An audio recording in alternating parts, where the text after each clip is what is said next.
Oi, pessoal. Hoje eu tô aqui. Convidei a Bruna, né? A Bruna é nutricionista, ela é aprimorada em transtornos alimentares e atualmente ela está como pesquisadora com foco em mudança de comportamento. A Bru, ela é uma super amiga minha, ela foi minha aluna há alguns anos, né? E a gente continua trocando bastante.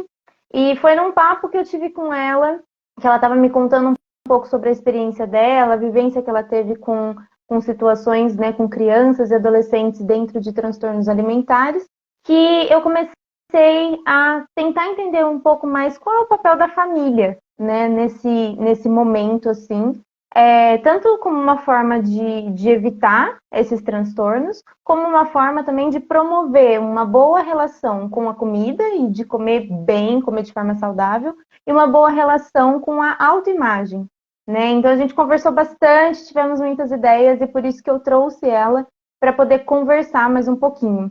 Bruce, se você quiser se apresentar um pouquinho mais, falar um pouco mais da sua experiência. Tá bom também. Obrigada aí pela apresentação. Eu acho que só para complementar, acho que essa experiência que eu tenho com a alimentação de crianças e adolescentes é um pouco enviesada, né, no sentido de olhar um pouco mais para transtornos alimentares, porque eu trabalho como voluntária num ambulatório que trata pacientes com esses transtornos, né, que são doenças, né, caracterizadas por uma alimentação, comportamentos alimentares inadequados, um sofrimento grave com isso, e também com uma preocupação exacerbada com a forma corporal. No geral, é isso, né? Existem vários tipos, mas no geral eles são caracterizados dessa forma. Mas então meu viés é um pouco para esse lado, mas eu acredito que a gente consiga bater um papo também com relação às outras temáticas, né, relacionadas a isso. Mas acho Uhum. que Não, tá ótimo. E aí, a gente já vai falar um pouco mais sobre o que são esses transtornos, né? Como a gente identifica que eles estão acontecendo. Mas eu acho que seria legal a gente começar ali, iniciar pensando um pouco como que a família influencia esses comportamentos alimentares, né? Da criança, do adolescente. sim. Então, a gente sabe que crianças, né, adolescentes, eles aprendem a se alimentar por basicamente dois mecanismos aí, né? Primeiro, a familiarização, a exposição repetida a esses alimentos, né? E também observação de outras pessoas, né? De como outras pessoas se alimentam. E, no fim, a família fica sendo a responsável, né, por criar um ambiente onde esses alimentos vão ser expostos às crianças e com isso abrir o leque para que elas possam se alimentar daquela forma, né? E também para serem modelos, né? A família para ser modelo na forma como se alimenta. Então, como ela se alimenta, provavelmente a criança ela imita muito o comportamento dos adultos, né? Principalmente daqueles com quem ela convive. Né? Então, a gente já tem até estudos mostrando que servir um jantar em família com uma grande quantidade de alimentos considerados mais saudáveis, né? Ou com uma variedade grande de alimentos no geral, então arroz, feijão, frutas, verduras, legumes, faz com que a criança escolha comer esses alimentos em outros momentos também do dia dela, né? Então, ver a família ali num local onde tem a disponibilidade desses alimentos, ela vê outras pessoas da família comendo esses alimentos, faz com que ela se sinta mais familiarizada com eles e escolha comê-los em outros momentos, né? Do dia, da semana, enfim. Então, acaba que são basicamente esses dois mecanismos pelos quais a família influencia, né, os hábitos, né, e os comportamentos alimentares das crianças e adolescentes no geral.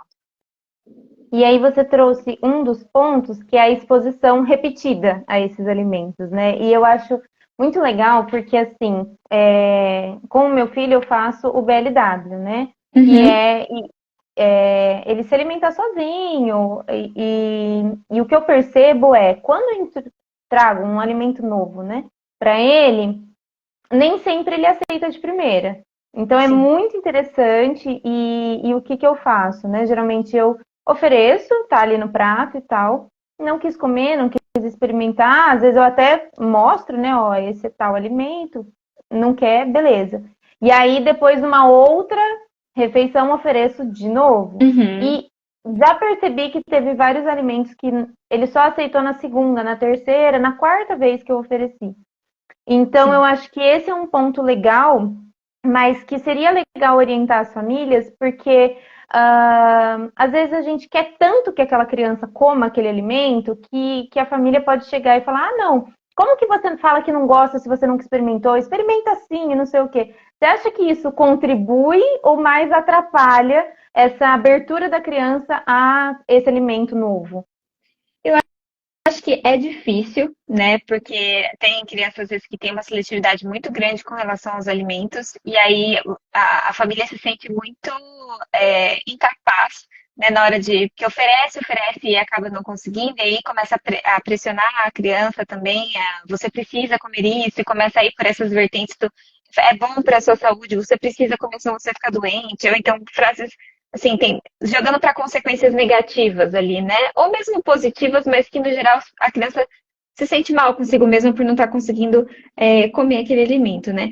E eu acho que não é muito bem esse caminho, né? Eu sei que às vezes é meio impossível de não cair nesse padrão, mas no geral o ideal é que você exponha esses alimentos sem a pretensão de que a criança vá comer eles num primeiro, no segundo, no terceiro, no quarto, 10 vezes, enfim.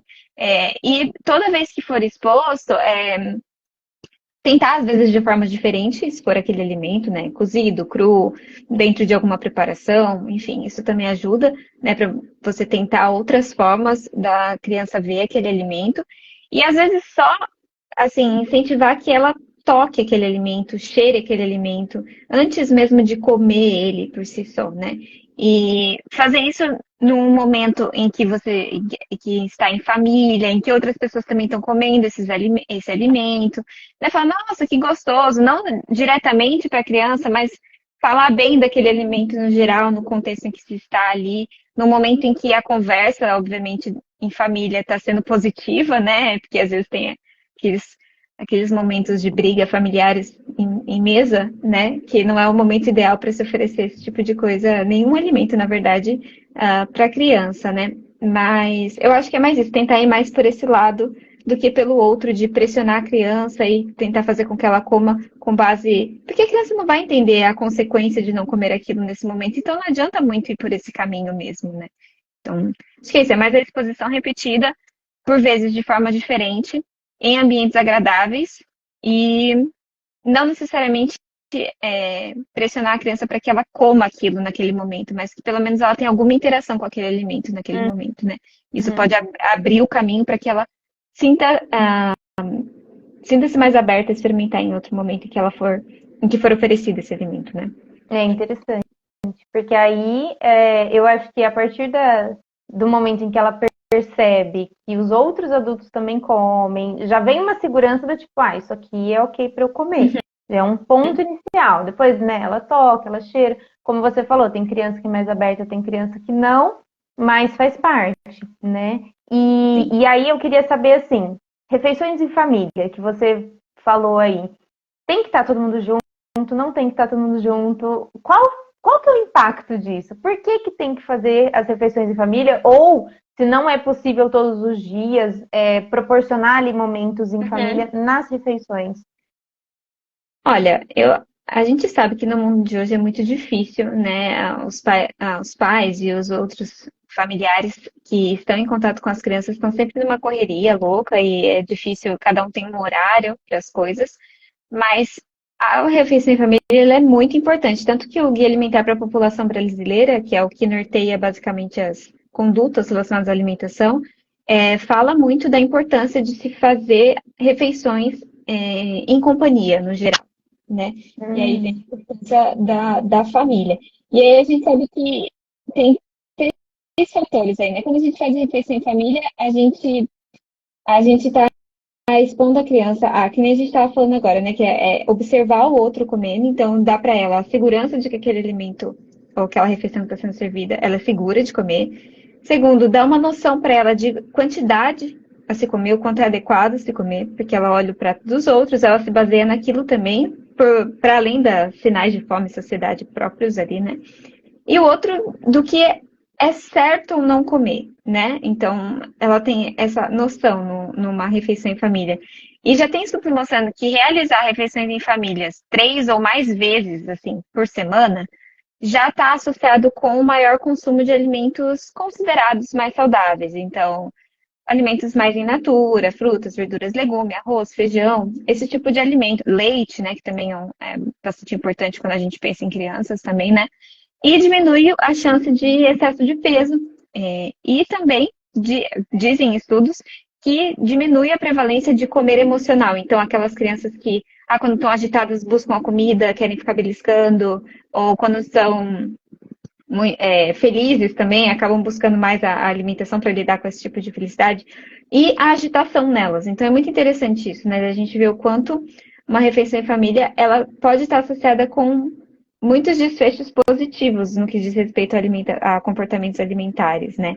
Então, eu acho que é mais ou menos isso, né? Acho que está muito vinculado com os mecanismos pelo qual a família influencia os comportamentos, né? E a refeição em família, ela é um fator protetor para obesidade, excesso de peso, transtornos alimentares, para tudo isso, quando a gente olha para os estudos que são feitos com isso, né? Então, acho que basicamente pelos mecanismos que a gente estava comentando agora, né? De exposição, de observação, de familiares, enfim. Eu acho bem interessante que, para mim, isso é um grande desafio, né, na minha família.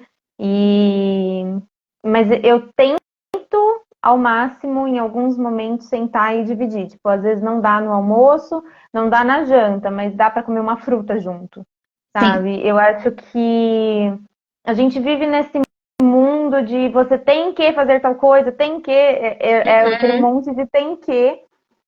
E o que eu acho que faz sentido é trazer para a realidade de cada família Sim. aquilo que encaixa, né? Então, poxa, que legal. No sábado, na hora do almoço, dá para sentar todo mundo junto? Bora sentar todo mundo junto. Mas se em outros momentos não dá, dá pelo menos para dividir uma fruta, Sim. né? E o que eu acho legal é a criação de vínculo também. Sim, porque com o momento das certeza. refeições a gente troca muito, faz muita troca, né? Isso eu gosto até de fazer um paralelo com o pessoal que trabalha presencial, né? Geralmente, a hora do almoço, quem faz almoço junto, vai começando a ficar amigo, troca ideia, Com certeza. porque é aquela coisa, você vai comendo ali, conversando, e é um ambiente que é agradável, né? É lógico que quando a gente fala de ambiente familiar, nem sempre vai ser a coisa mais linda do mundo, mas se for possível, sempre proporcionar um ambiente muito legal para essa criança, eu acho que a criação de vínculo também acontece de forma muito mais natural, de forma muito mais interessante, sabe? Sim. E é legal trazer assuntos para a mesa, né? Sim. Então, quando eu dava aula, às vezes eu dava algumas sugestões assim. Conversamos, sei lá, sobre brincadeiras. Pô, pergunta para sua família quais brincadeiras eles faziam na infância. Né? E aí meus alunos vinham falar, eu perguntei, minha mãe contou tal história, minha avó contou não sei que história.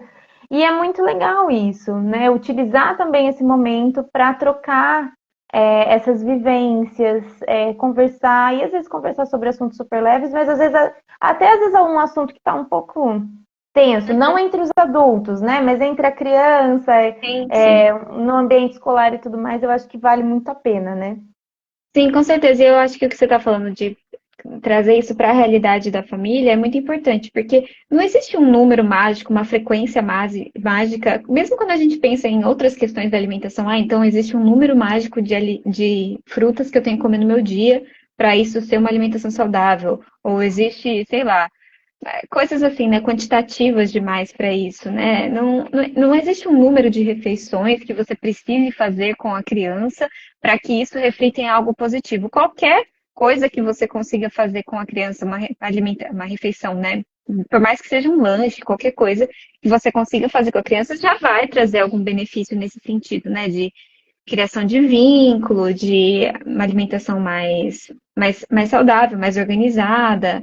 Enfim, o que acontece muito por vezes, que é um padrão, acho que é bem comum, é que famílias em que os responsáveis são muito ocupados no geral, acabam não fazendo poucas refeições em família, ok? Compreensível. E aí, quando vão fazer refeições em família, recorrem a fast foods. Então, eu tenho muito essa lembrança de muitas crianças na infância associarem muito positivamente o McDonald's com esse momento.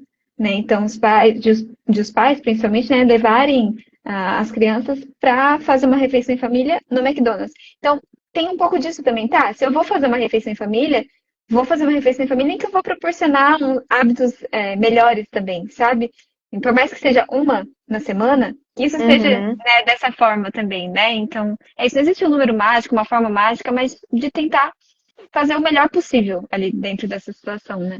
E isso que você trouxe, Bru, eu acho muito interessante, porque eu acho que mais uma dica seria também de cozinhar junto. Porque Com entender certeza. a preparação dos alimentos, né? Porque às vezes chega ali no prato, tá tudo pronto. Mas o entender que, assim, para eu fazer um arroz, um feijão, um bolo, nossa, leva tempo, né? Suja bastante louça. Então, essa Sim, consciência também da criança. E tudo é brincadeira, né? E para a criança tudo é brincadeira, e para o adolescente tudo é uma busca de vínculo, sim. né? Então, ele vai fazer ali o bolo com você, mas ele vai conversando e tudo mais. Então, eu acho Uhum. que também fazer, né, preparar essas refeições juntos, que seja, como você falou, pô, vai dar uma vez a cada não sei quanto tempo, tudo bem. O importante é fazer, Sim, né? É proporcionar esses momentos. sim. Levar para as compras também, principalmente quando você vai fazer compras de alimentos não embalados, né? Então, fruta, verdura, legume, essas coisas que a criança pode ver, achar interessante, é colorida, diferente, né? Levar, deixar a criança escolher, né? Por vezes alguma coisa para comprar, para levar. Também faz com que qualquer tipo de contato a mais com a alimentação, para além da hora de comer e do comer em si, é positivo, a não ser que você leve a criança para o supermercado e deixe ela lá escolhendo na fila do caixa, sabe? Porque lá só tem normalmente alimentos mais ultraprocessados ali, né? Não que não Uhum. possa fazer parte da alimentação da criança, mas assim, não é o ideal que seja a maior parte da alimentação dela, né?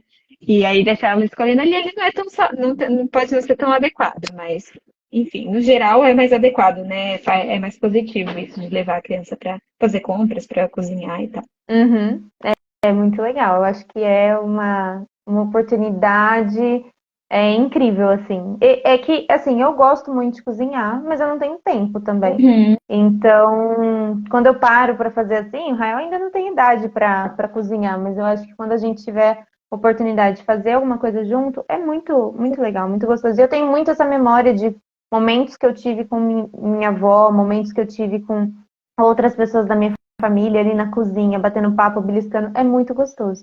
Então, acho que tá atento a isso e proporcionar esses momentos é bem legal.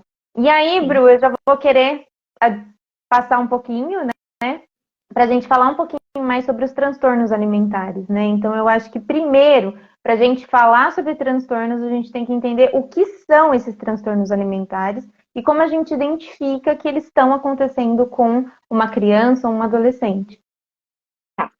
Não, transtornos alimentares, eles são doenças psiquiátricas, no geral, né, tem critério diagnóstico e tudo mais, que refletem comportamentos alimentares inadequados, uma ingestão, por exemplo, insuficiente de alimentos, ou excessiva de alimentos, ou um sofrimento muito grande ao se alimentar, no sentido de sentir culpa por estar comendo aquilo, né? Todos esses são comportamentos que a gente pode identificar, né, quando a gente pensa em transtornos alimentares. E um sofrimento grave com esses comportamentos inadequados. E a preocupação com o peso, ela pode ou não também estar incluída nessa questão dos transtornos alimentares. Mas para essa conversa, vamos dizer que a preocupação com o peso e com o corpo também são envolvidos nos transtornos alimentares, porque os três principais transtornos alimentares, os mais prevalentes, eles envolvem a preocupação com o peso e a forma corporal, né, que são a anorexia nervosa, a bulimia nervosa e o transtorno da compulsão alimentar. Que os transtornos alimentares, eles acontecem tanto em mulheres quanto em homens, então é mais prevalente em mulheres ainda, mas acontece em ambos os sexos. E normalmente o início dos sintomas se dá na adolescência ou na idade adulta jovem, mas tem cada vez mais aparecido na infância. Já aconteciam casos antigamente, né, com casos de aparecendo nos 9, 10 anos, hoje já temos casos aparecendo até com 6, 7 anos de idade, né? Então, os principais sintomas são uma criança, um adolescente que está muito ali obsessivo com a questão da alimentação, querendo contar calorias, querendo restringir grupos alimentares, então não vou comer mais doces, não vou comer mais nenhum tipo de carboidrato, vou começar a não comer mais carne também, é muito comum. Então, começar a excluir grupos e cada vez mais em quantidade e em tipos, né, de alimentos.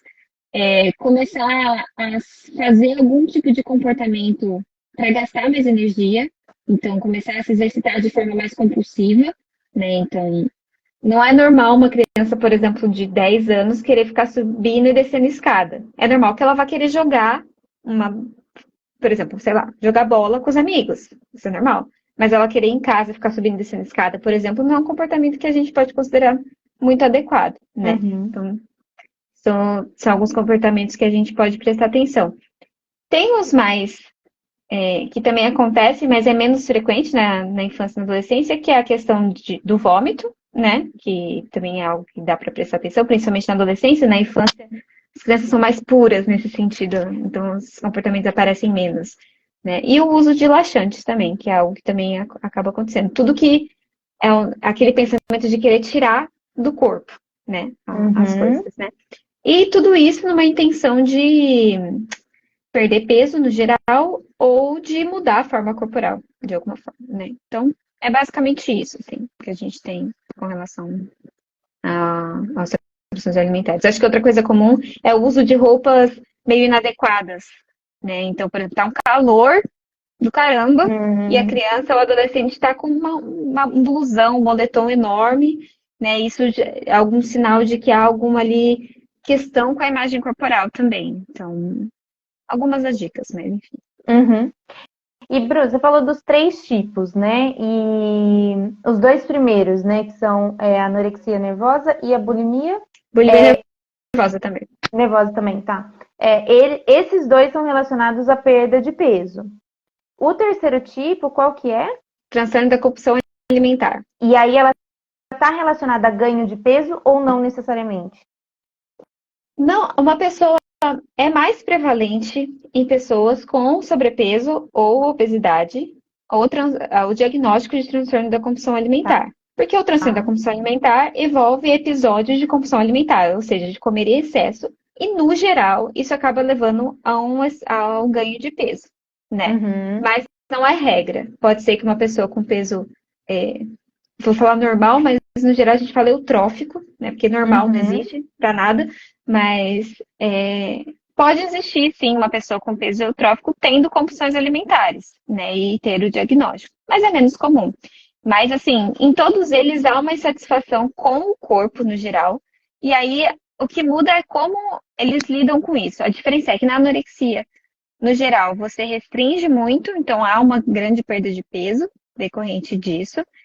E compensa muito também, né? Fazendo exercício ou com os outros comportamentos.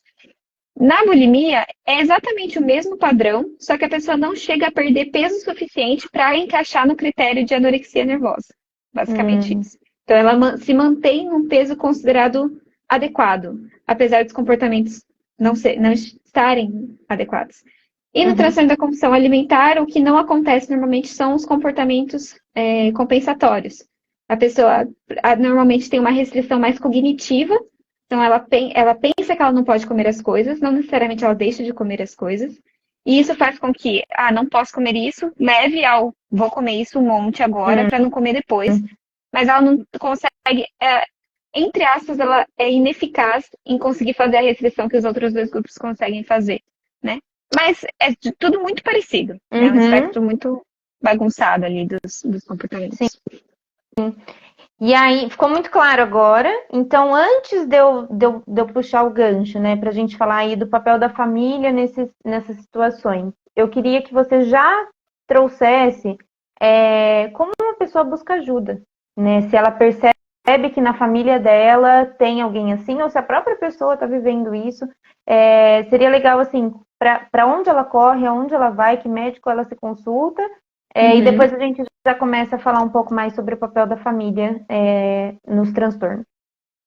Existem vários sites, eu não vou saber de cor agora a maioria deles, mas o ideal é procurar sempre um psiquiatra, psicólogo ou nutricionista que tenha alguma especialização em transtornos alimentares.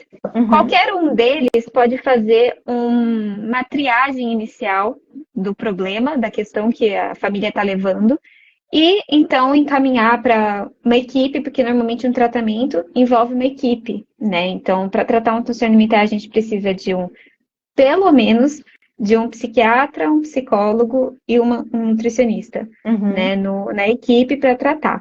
Mas existem alguns sites, tem a Astral, que é um site tem Instagram também, onde você consegue encontrar alguns profissionais ali que atendem. Tem o SETA também, que é uma outra instituição que também agrupa essas pessoas e facilita o contato. Mas fico aberta aí também. Se acontecer, pode entrar em contato comigo que eu também consigo encaminhar. Então, é isso, né? Hoje em dia é um pouco mais fácil. A gente põe no Google centros especializados em transtorno alimentar, talvez você consiga encontrar algumas pessoas e a partir dali ir achando o caminho certo. Não é o ideal, por exemplo, a criança está com questões na alimentação, vou procurar qualquer tipo de nutricionista. Assim, pode ser que até que dê certo. E esse nutricionista vai fazer o encaminhamento correto depois. Mas pode ser que não. Pode ser que comece um tratamento inadequado e isso só piore o quadro. Então, no uhum, geral, eu indico que procurem profissionais, qualquer um desses, psiquiatra, psicólogo ou nutricionista, que tenham alguma especialização em transtornos alimentares, para que consiga ser um pouco mais adequado no manejo do caso, né? É isso. uhum. Perfeito. E aí, falando da família, né? Qual que é o papel? A família, ela pode ser protetora ou causadora disso, né? Pensando aí no comer compulsivo, nos transtornos alimentares. Qual que é o papel da família nisso? Então, como fator protetor, né, para o desenvolvimento de transtornos alimentares, pensando na família, a gente tem refeições em família, que, no geral, protegem um pouco contra isso, né, contra o desenvolvimento de transtornos alimentares, quando essas refeições em famílias não envolvem o que a gente chama de fat talk, né, que é conversa gordofóbica, no geral, né? Uhum, Que envolve falar muito de corpos ou de quantidade, tá comendo muito, tá comendo pouco. Quando envolve isso, já deixa de ser um fator protetor para transtornos alimentares e passa a ser um fator que pode ser gatilho, né? Ou contribuir para o desenvolvimento do mesmo, né? Mas a satisfação da criança com a vida familiar é algo que também protege com relação ao desenvolvimento de transtorno alimentar. Então, é uma criança que está satisfeita com o ambiente familiar em que ela vive, que ela se sente acolhida, ela vai ter uma menor chance, né, de desenvolver um transtorno alimentar. Ter irmãos, por incrível que pareça, também é um fator protetor, até pela interação e pelo vínculo ali mesmo, né? E discussões entre os familiares sobre uma alimentação saudável e que não envolva o peso, que é o que eu estava falando para você, que é uhum, essas discussões que a gente fale sobre alimentação de uma forma mais neutra, sem, isso é bom, isso é ruim, isso engorda, isso emagrece, né? Esses são fatores, né, protetores com relação ao desenvolvimento de transtornos alimentares quando a gente pensa na família ali, né? E ao mesmo tempo, a gente sabe que a família pode influenciar bastante de forma negativa no comportamento alimentar, aumentando a insatisfação corporal e, né, esses sintomas de um comer mais transtornado ali, né, em adolescentes. Por exemplo, uma tia, ela pode dizer assim, você ficou um pouco gordinho, né, aqui tá um refrigerante diet para você, né. Ou um pai, uma mãe pode sugerir que o filho se junte a ele numa dieta restritiva, vendo que o filho está ali ganhando um pouco de peso, né? Está um pouco acima do peso, sugerir, sempre com a melhor das intenções, obviamente, né? Porque a família não faz isso de forma querendo causar algo negativo para a criança, isso é uhum, óbvio, né? Tanto que a gente está falando sobre isso aqui exatamente para tentar passar essa informação, né? E para que as pessoas, para as famílias saberem que isso não é a melhor forma de abordar essas questões, né? De falar sobre alimentação, sobre corpo, né? Então, é isso que eu falo. Os comentários mais bem intencionados podem resultar em comportamentos negativos, né? E uma coisa bastante comum também é a questão da restrição alimentar de familiares, né? Então, Quem não tem alguém na família que está passando por uma dieta restritiva ou fazendo, né, restringindo de alguma forma a alimentação? É muito difícil uma família não ter alguém assim. E, infelizmente, a criança, ela, como a gente comentou no início, ela se comporta a partir do que ela observa, né? Então, se é alguém muito próximo a ela, se ela vê se ela se identifica de alguma forma com aquela pessoa e vê essa pessoa fazendo uma restrição alimentar, ela pode achar que ela também deve fazer isso, né? Então, acaba que é nessa linha aí, né, que a família pode causar ou proteger ali com relação aos transtornos alimentares, né? E eu achei interessante, voltando na refeição em família, porque um ponto é, conforme ali a família está junto, ela consegue observar o quanto está comendo, o que está comendo. Exato. E é algo que, se você não está junto, você não tem como ter esse controle, né? Uhum. Então, eu acho que é mais uma confirmação de que é algo importante, né? E relevante. E eu queria voltar um pouquinho, né, naquilo que você falou sobre essas conversas na mesa, né? Então, como você falou, as pessoas têm as melhores das intenções com as crianças, elas amam as crianças e elas querem o melhor para essas crianças.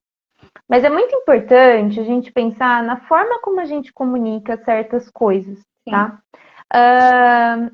Eu gosto sempre de fazer um paralelo com o que os adultos vivem, tá? Eu nunca vi ninguém falar, até hoje, que quando chegou alguém para ele e falou assim, nossa, você ganhou peso, a pessoa achou o máximo, sabe? Todo mundo acha desagradável, todo mundo acha que não, sabe, nossa, a pessoa não precisava ter falado isso e tudo mais. Então, assim, os adultos não gostam que as pessoas comentem sobre seu peso, pessoas de fora, né? E elas também não gostam que você fique falando, nossa, mas vai comer de novo? Já repetiu 2 vezes, você vai comer de novo? Ou, come mais um prato. Não, tô satisfeito. Não, come mais, pelo amor de Deus, não sei o quê. E aí, isso também acontece com as crianças, né? Então, assim, o comer, eu acho que tem que ser muito agradável e ele tem que trazer esse ponto de ser um ambiente gostoso de estar. E como você falou, se durante as refeições acontecem essas falas que se voltam muito para a questão de peso, para a questão de você tá comendo demais ou você tá comendo de menos, ai, depois você tem que fazer, vamos fazer exercício, hein? Que, ai, depois desse, você falou do McDonald's, né? Ai, depois desse McDonald's, ó, semana que vem vamos, sei lá, pra academia, vamos fazer caminhada, não sei o quê. Não tô falando que não deve acontecer esses papos de talvez você incentivar a criança a fazer uma atividade física por prazer, não pensando em peso, né? Mas assim, na refeição, eu acho que é legal, vamos comer. Depois a gente fala de certas coisas, sabe? Deixa passar, conversa de outras coisas. Eu acho que a forma como a gente comunica influencia muito. E aí vai entrando também essa culpa, né? Então, assim, eu comi uma vez, quero repetir mais um pouco. Nossa, mas aí minha mãe vai brigar comigo se eu repetir. Ou, eu quero tomar mais um copo de suco. Mas aí estão brigando comigo. E aí a pessoa vai começando a se sentir cada vez, a pessoa, né, criança, o adolescente vai se sentindo cada vez mais culpado de comer, né? Sim. Então eu acho que assim, é interessante para a família observar o que está acontecendo e aí perceber, bom, vamos supor, né? Eu acho que é uma preocupação muito grande sempre da família. Será que está ganhando peso? E existe na infância, e depois eu acho que é até legal você falar um pouquinho sobre isso, a questão de que as crianças, geralmente, elas dão uma engordada para dar aquela espichada. Sim. Então, assim, é normal que crianças tenham barriga. Fica barrigudinha assim, porque faz parte do desenvolvimento do corpinho dela. Então, a criança, ela vai comendo, vai acumulando aquilo, a barriguinha vai saindo para fora, sei lá, chegou 2, 3 dias, uma semana, aquela criança fez, espichou. Aí parece que emagreceu, mas não é que ela emagreceu, ela cresceu. Só que geralmente, uma coisa que eu percebo muito nesses períodos em que a criança tá dando essa engordadinha para espichar, é também a família falar, nossa, olha essa pancinha, hein? Nossa, mas você Sim, tá gordinho. E assim, muito comum. se faz parte do desenvolvimento da criança, eu Sim, acho que cabe a nós, adultos, segurar esse comentário. Não precisa fazer, sim, sabe? É desnecessário. sim. Então, como a gente falou, às vezes é na brincadeira, às vezes é, sabe, pra gente não significa nada. Mas Uhum. talvez para aquela criança ela comece a olhar e falar: nossa, então minha barriga não tá certa. Eu tenho que ter a barriga, sei lá, da minha tia, que todo mundo elogia a barriga dela. E aí a tia faz academia, crossfit 5 vezes na semana, mas porque ela ama aquilo e se Sim. dedica, e ela é uma adulta, né? Uhum. Então eu acho que esse é um ponto bem interessante de pensar. Nós, como adultos, protetores da infância, né? A gente tem que observar, entender. Poxa, percebi, tá engordando mesmo e tal? Leva ali no pediatra, leva no médico, no nutricionista, conversa, entende o que está acontecendo, né? Sim, e eu acho que sempre ter um olhar não pro corpo e pra aparência, mas Total. sim pro comportamento da criança. Então, assim, tá, essa criança tá engordando, é, mas como que tá? Vamos olhar o comportamento dela, né? Tá, ela tá na escola, tá fazendo atividade física com as crianças todo dia, em casa tá se alimentando como normalmente se alimentava, não tem nada que tenha chamado atenção em termos de excesso. Normal. Faz parte do desenvolvimento dela, tá acumulando mais por causa do metabolismo, ou tá comendo um pouco a mais, mas não é nada que chame atenção no nível, nossa, parece que, né, tá demais. Então, é tirar o foco de como tá a mudança que está acontecendo no corpo e na aparência da criança e olhar, tá, essa mudança está relacionada com o quê? Tem algo errado nos comportamentos dela? Aí sim a gente precisa olhar para isso com um pouco mais de atenção. Não. Os comportamentos, e ela tá bem, ela tá se sentindo bem, ela não tá uma criança triste, agitada, enfim, não tem outras questões envolvidas nisso. Fase de desenvolvimento, só espere que vai passar. Né? Ou ela Uhum. vai ser uma criança maior, ela vai ser uma criança mais gordinha e também tá tudo bem, né? Então, é tirar o foco de olhar para um corpo que que tá ficando maior ou que é maior e já associar isso com essa criança não estar saudável. Não necessariamente. A gente tem que olhar, deixar de olhar para o que a gente acha que é bonito, né? Porque é o que é o padrão que as mídias impõem e dizem que é bonito, e olhar para o que é saudável, né? Então, às vezes a gente pensar numa criança que veio de pais que têm corpos maiores, qual é a chance dela ter um corpo muito pequeno? O que caiba dentro do padrão do que a gente espera? É pequeno, porque existe uma genética envolvida, existem outras coisas para além do o que eu como, o que eu gasto, envolvido na formação daquele corpo, Sim. né? E daí eu acho que está tudo muito interrelacionado à questão de como a influência da família com relação às transtornos alimentares está muito ligado não só aos comportamentos alimentares, influenciando, né, da família, influenciando os comportamentos alimentares da criança, como os comportamentos da família relacionado à percepção da imagem corporal. Porque está muito ligado, não tem nem como separar essas duas coisas. É muito difícil de Uhum. separar. Porque é consciência na literatura que a formação da imagem corporal ela acontece desde a primeira infância.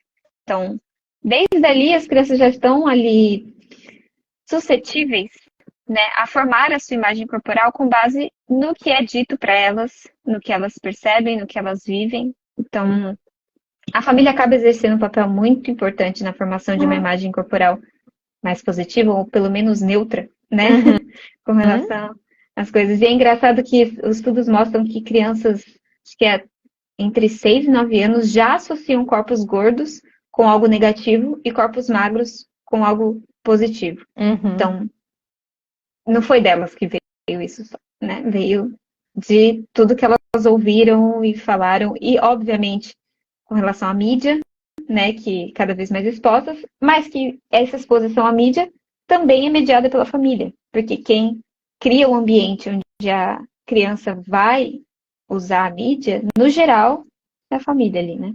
Que vai controlar um pouco, ou contornar um pouco isso, né? A criança não vai lá comprar um celular, ou, enfim, né?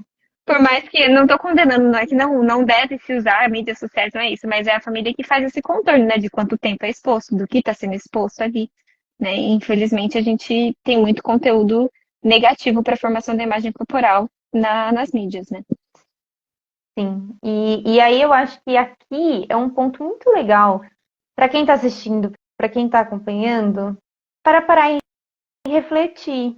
O que você pensa sobre imagem corporal? O que você pensa Sim, sobre a pluralidade de corpos que existem, né? Então, assim, pensa, mas pensa muito sem culpa mesmo. Eu acho que às vezes a sim, gente vai vivendo e não percebe algumas coisas que influenciam as nossas opiniões ou as nossas decisões e que às vezes a gente está passando para as crianças sem nem refletir um pouco antes. sim, Então, assim, pensando em imagem corporal, o que para você é bonito? O que para você é saudável? O que para você condena? Ah, não, uhum, pessoa que é assim é, sei lá, desleixada, não sei o quê. uhum, Então, tenta entender primeiro, para você adulto, qual é a sua relação com sim, a imagem corporal em geral e qual é a sua relação com o teu corpo. Porque sim, eu acredito que assim, como eu falei, tudo é comunicação. E as sim, crianças vão pegando. Então, assim, já tem muita mídia. E até crianças que não têm acesso a celulares e televisão e tudo mais, ela vai ver outdoor, ela vai ao shopping com a família, tem um monte de foto de pessoas mega magras e etc. Então, assim, tudo que ela vai observando, ela também vai absorvendo, né? uhum, Então, não estou falando assim que, ai, como a Bruna disse, né? Não vamos condenar as coisas, mas sim, a sociedade ela funciona de uma certa forma, aprovando e desaprovando corpos, sim, né? Mas esse é um problema que deveria estar na esfera do adulto. Eu, como sim, adulto, aceito ou não aceito o meu corpo, porque ele está ou não está nesse padrão. Ok. Mas como eu falei, os corpos de crianças e adolescentes são diferentes, porque eles estão em desenvolvimento. Então, sim, tem fase que vai estar mais gordinho, tem fase que vai estar mais magrinho, tem fase que vai espichar e, nossa, parece que não tem mais peso naquela criança. uhum, Tem fase que vai estar assim, ai, uma parte do corpo cresceu mais que a outra, vai estar desengonçado, principalmente adolescência. Eu lembro que sim. na minha adolescência, o meu controle corporal teve uma fase assim que eu batia na parede. Quando eu ia passar do corredor Sim, pro meu quarto, eu batia na parede, porque antes o espaço que eu usava para passar era é menorzinho, menor. mas aí o meu corpo cresceu Uhum, e eu batia na parede. sim, Então, assim, é, não dá para comparar corpos de crianças e adolescentes com corpos de adultos. E a sim, gente vê uma tendência de que, principalmente, bom, a adolescência está começando cada vez mais cedo, né? uhum, E que existem essa questão de imitação. Elas querem imitar essas pessoas que elas veem, né? sim, Então, eu acho que assim, a família percebendo a sua própria opinião, o que às vezes você precisa trabalhar numa terapia, você precisa trabalhar dentro de si para depois oferecer para a criança, é muito importante.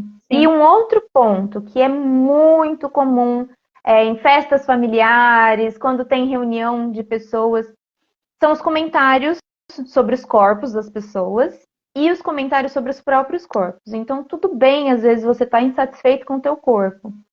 Porém, observa o quanto você expressa isso para a criança que convive com sim. você. É que é o que Então, eu queria. Eu ia falar exatamente isso, que existem várias formas de que a insatisfação que você, a família influencia, né? É falando sobre si mesmo de forma negativa, né, e do seu corpo, né? É falando sobre os outros familiares, né? Falando de como. E falando sobre, às vezes, pessoas X, tipo, celebridades, comentando sobre como uma celebridade perdeu, engordou, perdeu peso, ganhou peso, quanto isso é bonito, é feio. Então, tem tanta forma de falar sobre corpos e isso parece ser um assunto tão corriqueiro, né? E que as pessoas. Parece que é básico. Você chega num lugar, você precisa olhar os corpos e comentar sobre como cada um está naquele uhum. momento, né, da vida e tentar associar isso com alguma coisa positiva ou negativa. Olha, que ele ganhou peso, ai, provavelmente ele tá passando por alguma situação ruim, tá comendo demais, né, não tá se exercitando. Ah, que ela emagreceu, nossa, que bonita, deve estar agora saudável, fazendo um monte de coisa legal, né, Me se passa sua exercitando. dieta. Me passa essa dieta pra eu também. Então, é complicado. E às vezes, assim, ok acontecer essas conversas, tá? Essas conversas fazem parte da sociedade também. Sim, Mas eu acho que o problema é observa se tem criança junto. Da mesma forma como existem alguns assuntos que a gente fala, não, isso é assunto de adulto, a criança não é para ouvir, ela não está pronta ainda para esse tipo de assunto. É muito legal você prestar um pouco mais de atenção nesse ponto. Porque esses tipos de conversa, você pode falar para sua amiga, nossa, você emagreceu, você tá super bonita, tá fazendo dieta, a pessoa tá fazendo dieta, mas tá gostando, tá tendo um acompanhamento, tá saudável e tudo mais, legal. Mas é conversa de adulto, tá? sim, Fazer isso na frente da criança também reforça o quanto dietas são super legais, né? Eu acho que esse é um ponto também que Bruce, se você quiser, acho que é só um pontinho, assim, do falar um pouco sobre dietas, tá? Mas, assim, é conversa de adulto, tá? sim, Observa se a criança tá junto. Quando você vai reclamar do teu próprio corpo, observa se tem criança ao redor. Você sim, pode conversar sobre isso com outros adultos. E sim, quando for conversar com a criança, não tem problema você falar para a criança: nossa, não gosto do meu, não tô satisfeita com o meu peso, não tá legal. Mas bater um papo e conversar, só que mostrar que às vezes é algo com você. E isso uhum, não se replica às outras. E também trazer o que você gosta. Ah, eu não estou satisfeita com o meu peso, mas nossa, olha, meu cabelo tá sim, maravilhoso. Tô conseguindo, sei lá, vamos supor, tô conseguindo dançar. Eu tô fazendo aula de dança. Então, assim, eu gosto muito do meu sorriso. Fala o que você sim, gosta de você também, porque às vezes a gente entra naquela coisa de fazer o checklist, né? Não gosto disso, disso, disso, disso, sim. disso. E não vem o que que é bom, do que você gosta, o que que é agradável sobre você, Sim. né? Você está falando de várias coisas que eu coloquei como das coisas, tipo, das dicas, sabe? De como melhorar. Aí você está falando algumas delas, né? Mas sim, com Depois você certeza. faz um fechamento Sim, geral também. sim, não, com certeza.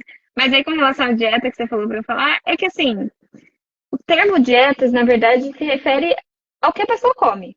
Basicamente isso. Mas hoje em dia se entende por dieta uma dieta restritiva, né? Fazer a restrição de alguma coisa e normalmente no intuito de perda de peso ou de mudar a forma corporal de alguma forma. E a gente sabe que para qualquer pessoa, idade, sexo, qualquer, coloca vários status socioeconômico, pode colocar qualquer coisa aí.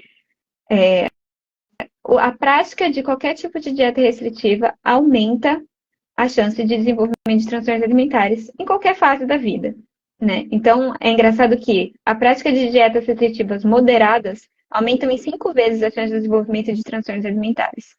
E a prática de dietas restritivas de moderadas a severas aumentam em 18 vezes a chance de desenvolvimento de transtornos alimentares. Então, por mais bem intencionado que seja o início de uma dieta, você vai estar sujeito a talvez começar a ter comportamentos, não necessariamente desenvolver um transtorno alimentar, mas a começar a ter uma relação ruim com a alimentação, né? De culpa, de começar a categorizar alimentos como bons e ruins, e se sentir culpado quando você come aqueles que você considera ruins. Então, no geral, a prática de dietas restritivas não é saudável. Vulgo pouquíssimas exceções, né? Uhum. E sempre que for fazer isso, tentar fazer isso de forma acompanhada. Tem também a questão de que certos profissionais de saúde também não são tão adequados no manejo, né, disso e mesmo assim passam dietas que obviamente vai fazer mal de alguma forma para a pessoa, assim, não na questão saúde física estou dizendo, mas também pode ser, mas na questão mental, né, de como se relaciona com o alimento. Mas é menos provável de que algo seja tão inadequado quando a gente faz algo sozinho, né? Simplesmente, vou cortar alguma coisa aqui, vou começar uma dieta aqui e cortar X, cortar Y, né? Mas, no geral, Uhum. dietas são o gatilho inicial de qualquer tipo de transtorno alimentar, basicamente. Tipo, sei lá, 98%. Não sei qual que seriam os outros 2%, ainda não descobri. Mas, no geral, é a dieta, que é Uhum. o gatilho inicial. Então, quando a criança, por exemplo, começa a fazer algum tipo de restrição, é por isso que é tão perigoso, entendeu? Começar algum tipo de restrição, por mais que a criança esteja ganhando peso, sabe? Tem que ter uma conversa muito bem envolvida, tem que ter profissional envolvido para Uhum. pensar em começar algum tipo de modificação na alimentação, que, claro, às vezes acaba perpassando pela restrição, obviamente, né? Mas tem que ser muito de leve, não pode ser muito óbvio essa restrição, porque o risco dessa restrição óbvia é muito grande, assim, para comportamentos alimentares não saudáveis e inadequados no futuro, Uhum. assim, sabe? Sim. E eu percebo que existem profissionais que eles têm lá a receita do bolo deles, né? Então é um arquivo que eles imprimem e entregam para todos os pacientes que passam lá. É tudo igual, né? Então todo mundo vai seguir, você tem que comer isso, isso, isso, não pode comer isso, isso, isso. E é isso que o profissional passa, né? Então eu acho assim, que é interessante quando você for fazer a avaliação do profissional que está acompanhando a sua criança ou seu adolescente, se você perceber que esse profissional tem essa receita de bolo, né? Então, ó, come tal coisa, não come tal coisa, E só foca no ele. alimento e não nos comportamentos. Esse é o ponto. Isso. Focar só no que se deve comer e não em como se está comendo, ou o que está envolvido na escolha desse alimento, né? Não pode ser simplesmente, olha, isso é bom, isso é ruim e pronto, né? O que você deve comer, mas sim como você melhora a escolha por um alimento, como você melhora como aquela criança está comendo, né? Porque isso vai influenciar a quantidade e a qualidade, no final das contas, né? Mas enfim. Uhum. Sim. E quem precisa buscar, Bru, um profissional que consiga auxiliar dessa forma como a gente está falando, com uma visão mais ampla, uma visão mais profunda sobre como a criança ou adolescente está se relacionando com a comida. Para quem? Por onde a pessoa começa a procurar esse profissional? Tem um Eu nome acho que específico? Tem uma especialização específica? Eu acho que assim, sempre que, mesmo que você não tenha um transtorno alimentar, profissionais especializados em transtorno alimentar já têm essa visão. Então, por mais que você não tenha exatamente um diagnóstico ou uma preocupação muito intensa nesse sentido, eles são bons profissionais para serem procurados sempre. Vieses aqui, mas ok. Mas basicamente é algum profissional mais comportamental, né? A gente chama, tem agora a nutrição comportamental, onde profissionais têm uma formação agora nisso, né? Em nutrição comportamental, que tem um olhar mais para o comportamento do que pro que comer, né? E sim, mas então eu acho mais disso, de nutrição comportamental. E nas outras especialidades, não sei se existe também esse tipo de especialização em mudança de comportamento, algo nessa linha, acho Uhum, que é o que funciona melhor, assim, sabe?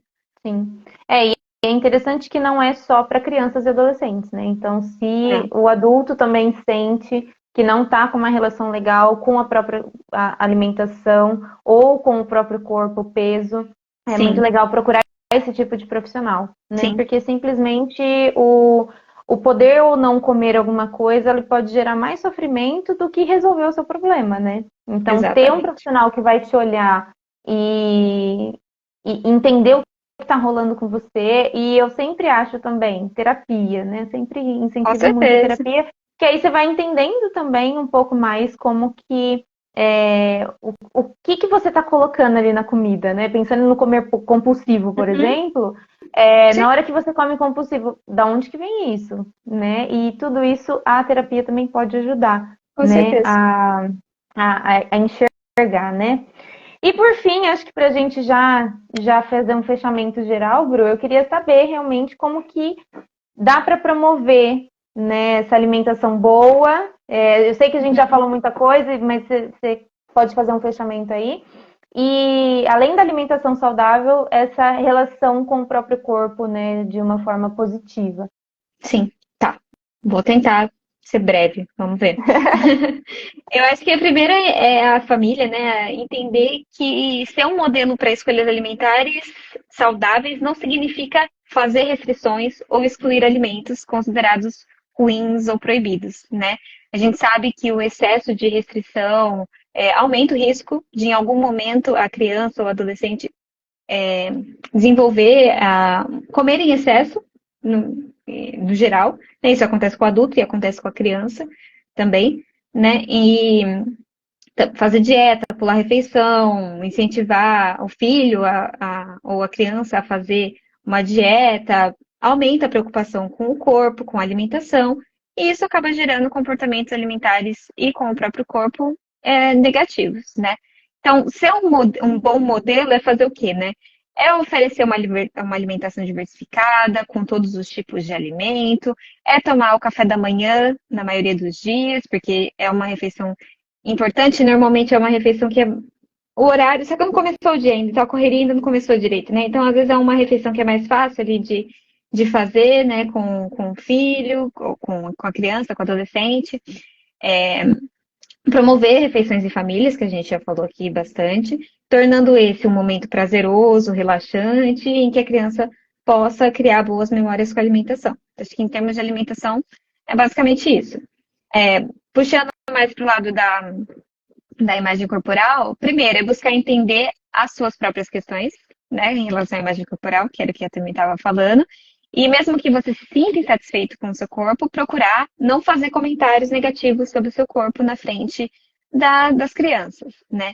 Evitar também fazer comentários sobre o peso de outras pessoas, porque dessa forma você acaba perpetuando a estigma do peso aí, né? E as questões da sociedade, que a gente sabe que existem, mas por que não tentar combater, né? Acho que a gente está aí para isso, né?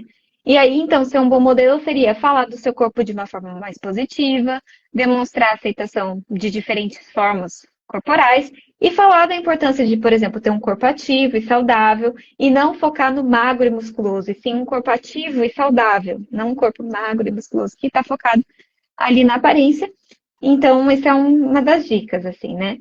E ainda continuando um pouco mais nessa linha, evitar fazer comentários, declarações, né, observações sobre a estrutura do corpo no geral, tamanho, ou sobre os hábitos alimentares das crianças, ou mesmo de outras pessoas, porque a criança absorve isso para ela mesma, né? E isso que a gente está falando é basicamente evitar fazer o pet talk, né? Que é a conversa gordofóbica no geral, né? E que elas não precisam ser diretamente direcionadas ao adolescente ou à criança para que elas sejam prejudiciais, né? Elas podem só estar ali no ambiente agora, né? Então, aí um comentário legal é tipo, alguém fala assim, no meio da mesa, eu comi tanto, agora eu não devo comer mais nada durante o resto do dia. Eu já comi tanto. Então, coisas assim que estão muito ligadas a incentivar, né? Acabam por incentivar uma criança que já tem uma predisposição ali para se sentir mais satisfeito, para ter alguma questão com a alimentação. Pensar, não, então restringir é a melhor solução, vamos fazer isso, né? Então, enfim, no geral é isso. E, por fim, criar um ambiente de muita conversa e escuta. Isso é essencial. É através dessa atenção que a família pode perceber possíveis preocupações, né, com a criança, né, e perceber que o filho, que a criança está preocupada com o peso ou com a alimentação de uma forma que parece ser prejudicial ali, né.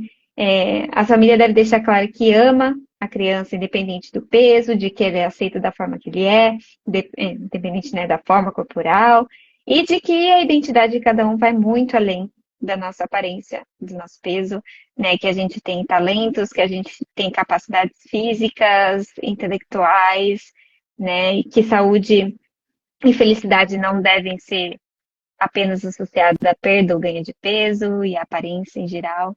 Então, focar, né, que a criança entenda que ela deve focar nos seus talentos, nas suas paixões, em pontos fortes, em qualidades, né? Que para além da aparência. Então, acho que no geral é isso. Não sei se ficou muito confuso.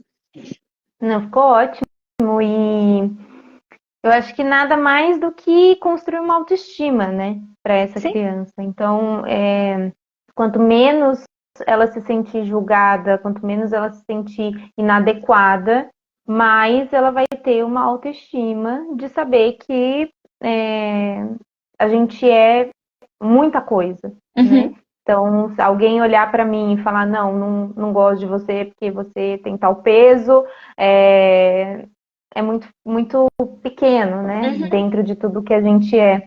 E eu faço esse convite também, né, às famílias, que ao observar algum hábito, alguma questão com a criança, com o adolescente, observe seus próprios hábitos também.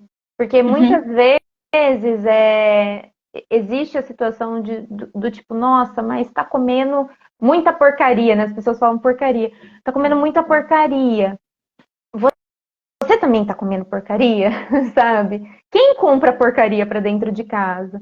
Então, e começar a observar também e assumir essa responsabilidade de que dá para promover uma boa alimentação, mas que às vezes a gente, como adulto, tem que fazer um esforço que não é fácil. Então, putz, Sim. tem dia, ai, cansei, cheguei do trabalho, trabalhei até. Ai, vou agarrar um pacote de salgadinho com uma Coca-Cola, porque eu não vou jantar, não vou fazer janta. Tudo bem, ser adulto, às vezes Bem, acontecer não, e tudo isso, bem que tudo aconteça bem. de vez em quando também, mesmo que Sim, envolva a criança, de vez em quando tá tudo bem. O problema é a frequência com que isso acontece e o quanto isso está influenciando no restante das refeições, né, dos comportamentos, né?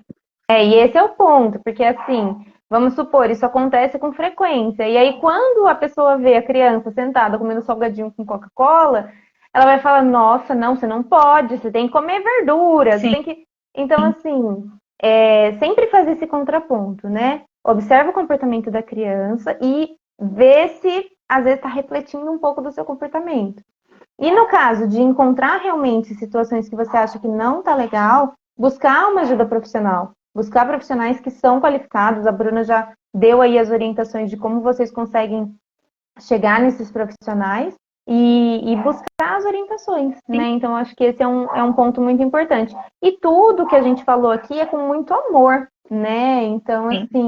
assim, caso alguma situação que a gente falou que talvez não seja muito legal, e você que está assistindo se identificou e falou: putz, nossa, foi mal, sabe?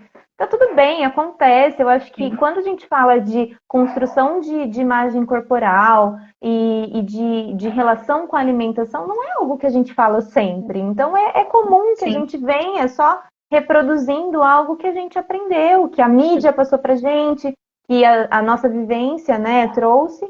Mas o que a gente está oferecendo aqui é realmente uma possibilidade de um novo olhar, né? E que Sim. esse novo olhar vai envolver também, às vezes, um desconforto do tipo, nossa, agora então eu também tenho que comer um pouco melhor. Então, ai, não como uma verdura. Ai, mas vou fazer esse esforço. Você vai encontrar uma que você gosta, Sim. pelo menos uma, sabe? Ou, Então, acho que esse é o ou ponto. pensar assim, eu vivo reclamando do meu corpo na frente da minha filha, do meu filho, né? Putz, Uhum, estou fazendo cagada. Mas assim, o intuito não é culpabilizar nem algo assim, mas no sentido de conscientizar e a partir disso a família ou quem estiver ouvindo aqui conseguir tomar como responsabilidade sua, nossa, eu posso mudar isso, eu posso fazer diferente, né? Ou dentro do que eu consigo, vamos ver o que eu consigo fazer de diferente, melhorar nesses aspectos, né? uhum. Não de, nossa, agora eu sou culpada então por tudo que acontece aqui, né? Não é nesse sentido. Né? Exatamente. É um convite para vocês, para esse novo olhar, para essas novas reflexões. E se quiserem entrar em contato, o arroba da Bruna vai estar aqui, né, na descrição também. E, Bru, eu quero agradecer muito sobre essa conversa. Eu acho que foi muito esclarecedora, assim. E, como eu falei, é algo que a gente não para conversar sobre. Então, é Sim, muito legal que a gente pense um pouco sobre essa questão, principalmente na infância, né? Então a gente está criando novas gerações, pessoas que vão estar no futuro aí, atuando como cidadãos, e a gente pode proporcionar que eles tenham aí uma vida diferente da nossa. Então, se eu, por exemplo, tenho um monte de problema com o meu corpo, quem sabe a criança com quem você convive, ela vai crescer com uma autoestima muito melhor e ela vai te sim. ajudar ainda, você vai se inspirar nela e falar, nossa, que legal, sabe? Uhum, Então eu acho que é responsabilidade dos adultos realmente promover esse ambiente em que tá tudo bem ser você, sim, né? sim, concordo. E eu agradeço também o convite para falar de algo que eu gosto tanto de falar, então tá tudo certo. Ai, que bom. Bru, tá convidada para mais papos, então acho que no futuro dá pra gente pensar em outros temas, porque eu acho que é muito amplo, né? Dá pra gente Uhum. traçar aí várias coisas e muito obrigada, viu? Obrigada a você. E para quem está assistindo, muito obrigada por ter assistido. Espero que a reflexão tenha sido válida para vocês. E a gente se vê no próximo Mãe de Peruca Convida.